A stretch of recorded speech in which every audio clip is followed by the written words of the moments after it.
Hello বন্ধুরা, আজকে আমি আপনাদের বানিয়ে দেখাবো টমেটো, খেজুর, আমসত্ত্ব, কাজু, কিশমিশ দিয়ে একটা চাটনি।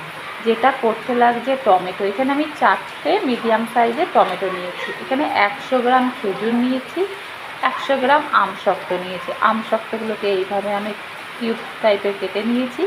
আর লাগছে কিশমিশ, আর লাগছে কাজু, আর নুন সামান্য, একটু হলুদ সামান্য, একটা শুকনো লঙ্কা ছোটো, 5 ফোড়ন, চিনি আর তেল। আপনারা সর্ষের তেলও ইউজ করতে পারেন আর রিফাইন তেলও ইউজ করতে পারেন।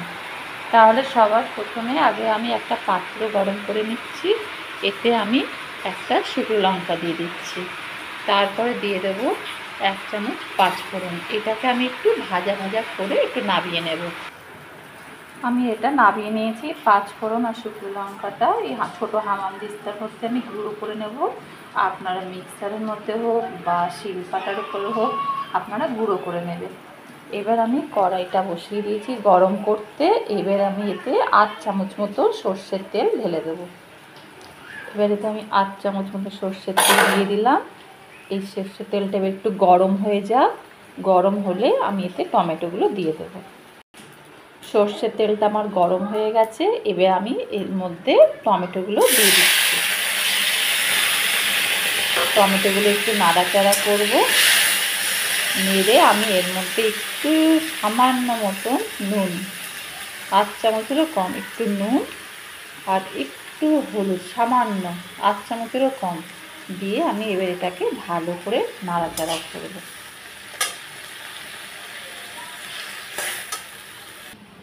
টমেটোটা আমার ভালোভাবে নরম হয়ে গেছে। এবার আমি এর মধ্যে খেজুর, আমসত্ত্ব, কাজু, কিশমিশ সব এর মধ্যে আমি দিয়ে দেব। দিয়ে আমি এটাকে ভালো করে নাড়ব। এর মধ্যে আমি চিনিও দিয়ে দেব।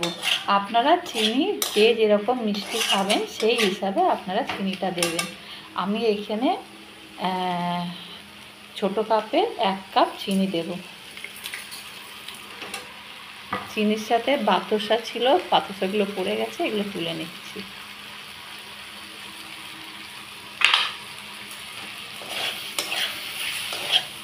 ভালো করে আমি এটা এবার নেড়ে নেব।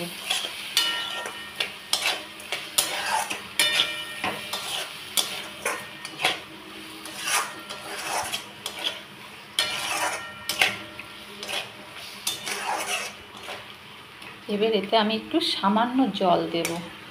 জল দিয়ে আমি একটু নরম হতে দেব। তারপরে আমি আপনাদের নামিয়ে দেব।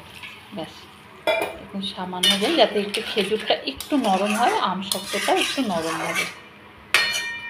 একটু ফুটে আসুক, তারপরে আমি আপনাদের নামিয়ে দেখাচ্ছি। দেখুন তাহলে চাটনিটা আমার একদম পুরোপুরি তৈরি হয়ে গেছে। এবার আমি এতে 1 চামচ মতন ভাজা মশলাটা, যেটা 5 ফোড়ন আর লঙ্কাটা ভেজেছিলাম, সেটা গুঁড়ো করে নিয়েছি। এবার আমি এতে ছড়িয়ে দিচ্ছি। এবার একটু নেড়ে দেব।